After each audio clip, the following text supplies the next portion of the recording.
మాత్రమే స్వామి అక్కడ దర్శనమిస్తాడు. వాళ్ళు వెళ్ళడానికి అవకాశం ఉంటుంది. ఆయన ఆసనాలు వేసుకొని కూర్చోండి, లేకుంటే తెప్పించు. పరవ్యూహానికి వచ్చేసరికి వాసుదేవ, సంకర్షణ, ప్రద్యుమ్న అనేటువంటి 4 రూపాలుగా స్వామి ఉండి కార్యక్రమాన్ని ప్రపంచాన్నింటినీ కూడా బ్రహ్మాండాలన్నింటినీ కూడా నిర్వహించాలి. ఆయన 4 రూపాలుగా ఉంటాడు.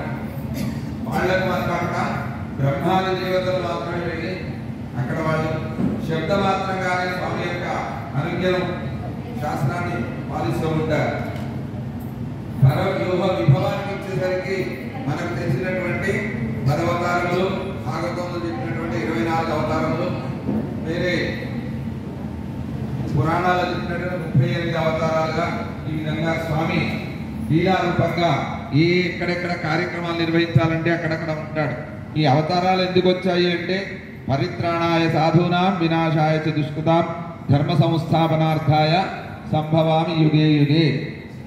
ఆ విధంగా ఎక్కడైతే ఆపద భక్తులకు ఇబ్బంది కలుగుతుందో అక్కడ ఇబ్బందులు కలిగించే వాళ్ళని భక్తులను రక్షించడానికి కొరకు స్వామి వస్తూ ఉంటాడు.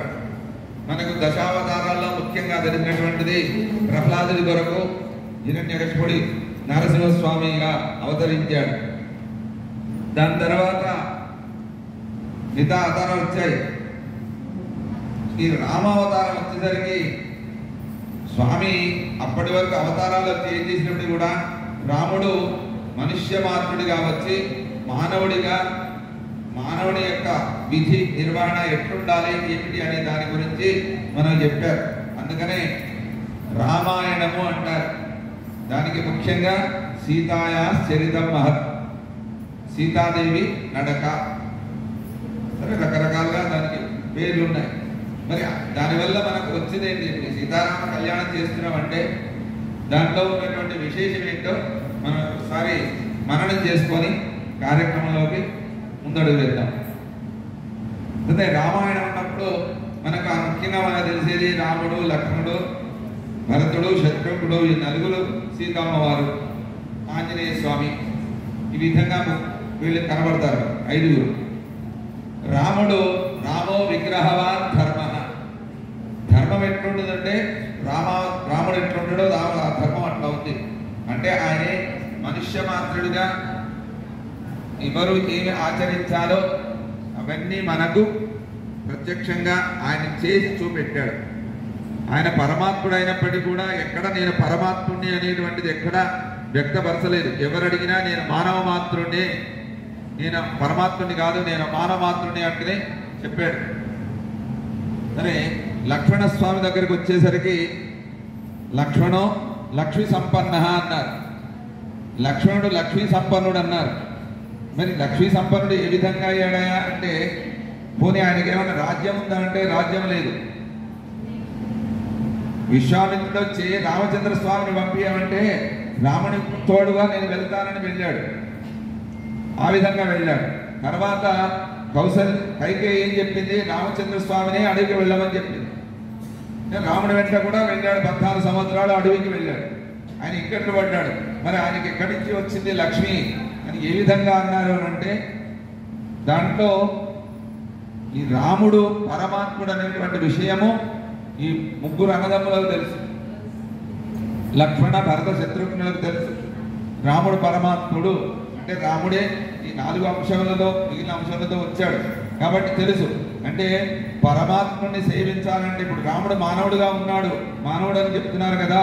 అంటే పరమాత్మని ఏ విధంగా సేవించాలని అంటే ఆయన వెంట నుండి ఆయన సేవ చేస్తూ ఉంటుంది. దానికి కూడా మరి అట్లాంటప్పుడు ఏమన్నారంటే మరి 3 వేరువేరుగా జన్మించినటువంటి తల్లులు. కౌసల్యాదేవికి రామచంద్ర స్వామి పుట్టాడు. తర్వాత కైకేయికి భరతుడు, సుమిత్రాదేవికి లక్ష్మణుడు, శత్రుఘ్నుడు పుట్టారు. మరి అలాంటప్పుడు కౌసల్యాదేవి యొక్క కొడుకు అడవికి వెళ్ళినప్పుడు ఈయన వెళ్ళాల్సిన పని లేదు. కానీ సుమిత్ర చెప్తుంది, నాయన నువ్వు రాముడితో వెంట వెళ్ళు, రాముడికి ఏ విధమైనటువంటి ఆపద రాకుండా చూసుకో. ఒకవేళ నీకు కనుక నేను గుర్తొస్తే, అయోధ్య గుర్తొస్తే, దశరథుడు గుర్తొస్తే, రాముణ్ణి దశరథుడిగా నువ్వు చూడు, సీతమ్మ వారిని సుమిత్రగా చూడు, నువ్వు అక్కడ ఉన్నటువంటి ప్రదేశాన్ని అయోధ్యగా భావించి రాముని వెంట ఆయనకి ఎప్పటికీ ఆయన సేవ చేస్తూ ఆయన యొక్క ఒకవేళ ఆయన పడుకుంటే ఆయన భద్రతను నువ్వే చూసుకోవాలి, ఏ విధమైనటువంటి ప్రమాదం రాకుండా చూసుకుంటూ ఉండవలసిందిగా సుమిత్రాదేవి చెప్పి పంపిస్తుంది. ఎవరు ఏ తల్లి పంపిస్తుంది అడవికి బొమ్మను అని, కష్టాలు పడవని ఎవరు చెప్తారు? చెప్పలేదు, కానీ సుమిత్ర చెప్పింది. తర్వాత భరతుడికి వచ్చేసరికి భరతో భ్రాతృవత్సల అంటారు. అంటే భగవంతుని ఏ విధంగా భక్తుడు సేవించాలో భరతుడు చెప్పాడు. భరతుడికి ఆయనకు తెలియకుండానే కైకేయి రాజ్య పట్టాభిషేకం చేసుకోమంటే నాకు వద్దు, రాజ్య పట్టాభిషేకం వద్దు, నేను రామచంద్ర స్వామి వారికే పట్టాభిషేకం చేస్తాను అర్థని చెప్పి అందరిని తీసుకొని వెళ్ళాడు. కానీ రామచంద్ర స్వామి రాలేదు. నేను రానంటే కాదు, రాజ్యం నీదే, ఎప్పటికీ పెద్దవాడు నీకే రాజ్యం, కాబట్టి ఏం చేయాలంటే పాదుకలు తీసుకొని వచ్చాడు. పాదుకలు సింహాసనం మీద పెట్టాడు.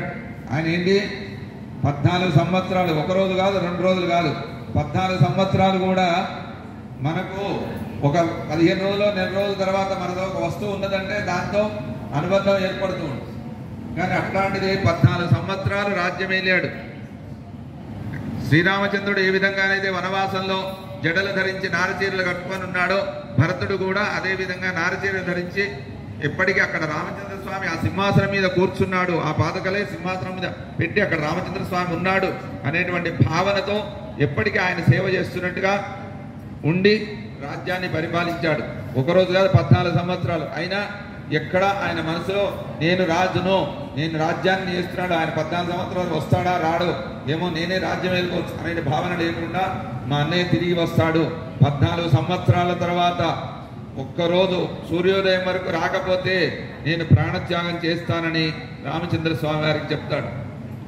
అంటే తనకు అంటే మన నీళ్ళలో ఉండేటువంటి ఆకు ఒకటి ఉంటుంది, తామరాకు, నీటి బొట్టు ఏ విధంగా అంటకుండా ఉంటుందో ఆ విధంగా రాజ్యంలో పాలన చేస్తున్నప్పుడు కూడా 14 సంవత్సరాలు అదే విధంగా ఉన్నాడు. దానికి రామచంద్ర స్వామి రావణ వధ అయిపోయినాక పుష్పక విమానం మీద వస్తున్నప్పుడు ఆంజనేయ స్వామిని పంపిస్తాడు. పంపించి చూసి అక్కడ నువ్వు వెళ్ళు, ఒకవేళ భరతుడికి ఏమైనా రాజ్యం మీద కాంక్ష ఉందో ఏమో, ఆయన యొక్క హావభావాలు నీకేమైనా అట్లా అనిపిస్తే వెంటనే రా, చెప్తే మనం ఇక్కడి నుంచి ఇదే అడవికి వెళ్ళి ఇక్కడే ఉందాము అని చెప్పి పంపిస్తాడు. అంటే అక్కడికి పోయి చూస్తే ఆయన యొక్క చూసిన తర్వాత రామచంద్ర స్వామి వస్తున్నాడంటే నువ్వు కోతి చేస్తావు కదా, నువ్వు అబద్ధం చెప్తున్నావు అంటే లేదా ఒక చూడు నీకు శబ్దం పుష్పక విమానం యొక్క శబ్దం వస్తున్నది చూడు అంటే అప్పుడు సంతోషపడి ఆయన రామచంద్ర స్వామి దిగకముందే ఈయనే మొట్టవాళ్ళు గబవా మెట్లెక్కి ఆయన పాదస్పర్శ చేసి దండం పెట్టి సీతమ్మ వారికి దండం పెట్టి ఉంటాడు. అప్పుడు సంతోషపడతాడు. అంటే ఆ విధమైనటువంటి భరతో భాతృవత్సల అంటే ఆ విధమైనటువంటి ప్రేమతోని ఆయన సేవిస్తూ ఉంటాడు భరతుడిని. శత్రుఘ్నునికి వచ్చేసరికి శత్రుఘ్నో నిత్య శత్రుఘ్న అన్నారు.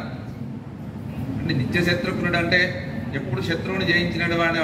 నిత్యం శత్రువులు ఎవరైనా ఉంటే ఏదో ఒక సంవత్సరం ఉంటారు, ఎవరు ఉంటారు. నిత్యం రోజు శత్రువులు ఎవరు అంటే మనలో ఉండేటువంటి కామ క్రోధ లోభ మోహ మదమాత్సర్యాలు అనేటువంటి అహంకార మమకారాలు అనేది శత్రువులు ఉన్నారు. వాళ్ళని జయించినటువంటి వాడు.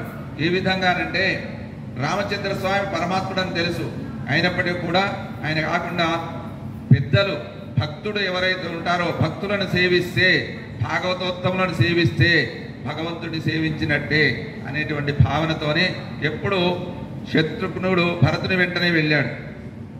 భరతుడు ఏ విధమైన భరతుడి సేవ చేసుకుంటే ఉన్నాడు.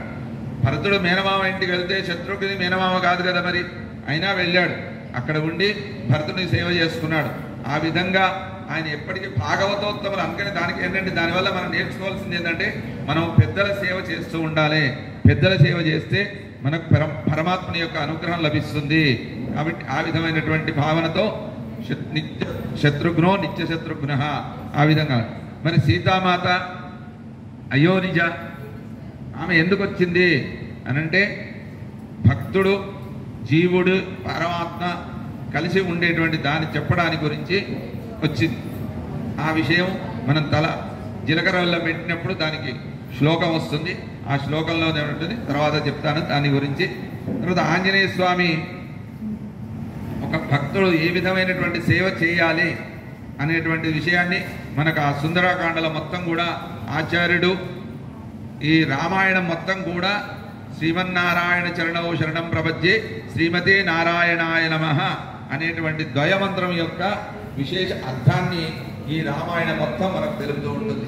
బాలకాండలో ఎక్కడైతే దశరథ మహారాజు యజ్ఞం చేశాడో అక్కడి నుంచి చివరి వరకు పట్టాభిషేకం అయిపోయి విభీషణ శరణాగతి వరకు కూడా అదే చెప్తారు. విభీషణుడు కూడా ఆయన పైన ఉండి చెప్పాడు. అందుకనే వాళ్ళు విభీషణుడు కూడా ఆయన కూడా గొప్పగా లక్ష్మీ సంపన్నుడు అన్నారు. ఏమిటంటే రాజ్యం వదిలిపెట్టించాడు, ఉన్న పెళ్ళాం పిల్లలు అందరినీ తరిమేశారు. రావణాసుడు దేశం నుంచి వెళ్ళిపోతున్నాడు. అయినప్పటికీ కూడా ఒక 4 రాక్షసులు వచ్చి ఆకాశాన్ని నిలబడి శరణాగతి చేస్తాడు. రాముడి శరణాగతి చేస్తే సుగ్రీవుడు అనిపిస్తే సుగ్రీవుడు అంటాడు, ఆయన రాక్షసుడు అంటే లేదు, సగుదేవ ప్రపన్నాయ తవాస్మీతి యాచతే అభయం సర్వభూతేభ్యో దదామేత ప్రథమమ. నేను నీవాణ్ణి అని రక్షణ చేయడానికి ఎవరైనా వచ్చినప్పటికీ రావణాసుడు వచ్చినా నేను రక్షిస్తాను కాబట్టి అట్లాంటి ప్రతిజ్ఞ గలవాడిని కాబట్టి విభీషణుడు తీసుకురామని చెప్పారు. విభీషణుడు ఎందుకు అంటే సప్త రజ తమో గుణాలలో ఉన్నటువంటి వాళ్ళలో ఆ ముగ్గురులో రావణ కుంభకర్ణ విభీషణులో సత్వగుణ సంపన్నుడు భీషణుడు, రాజస తామస గుణాలు ఉన్నటువంటి వాళ్ళు రావణాసుడు కుంభకర్ణుడు. కాబట్టి సత్వగుణ సంపన్నుడైనటువంటి ఆయన విభీషణుడు స్వామిని సేవించాలనేటువంటి ఎప్పుడైతే తెలుసుకున్నాడో వచ్చాడు కాబట్టి ఆయన కూడా లక్ష్మీ సంపన్నుడయ్యాడు. కాబట్టి మనం కూడా ఇప్పుడు మనం ఏం చేయాలంటే ప్రతినిత్యం కూడా భగవంతుని సేవ చేసుకుంటూ భగవంతుడి కొరకే ఉన్నాము, భగవంతుడి కొరకే ఇక్కడ ఉన్నది, భగవంతుడు ఇచ్చినటువంటి దాన్ని భగవంతుడికే సమర్పణ చేస్తున్నాం అనే భావనతోని మనం నిత్యం పరమాత్మను సేవిస్తూ ఉండాలి. దానికే మనం నామస్మరణ చేయాలి. కాబట్టి మనకు ప్రభుపాదుల వారు ఇచ్చినటువంటి నామం ఏంటిది? హరే కృష్ణ హరే కృష్ణ కృష్ణ కృష్ణ హరే హరే, హరే రామ హరే రామ రామ రామ హరే హరే. నిత్యం నామస్మరణ చేస్తూ మనం ముందుకెళ్దాం. కార్యక్రమంలో ముందు భాగానికి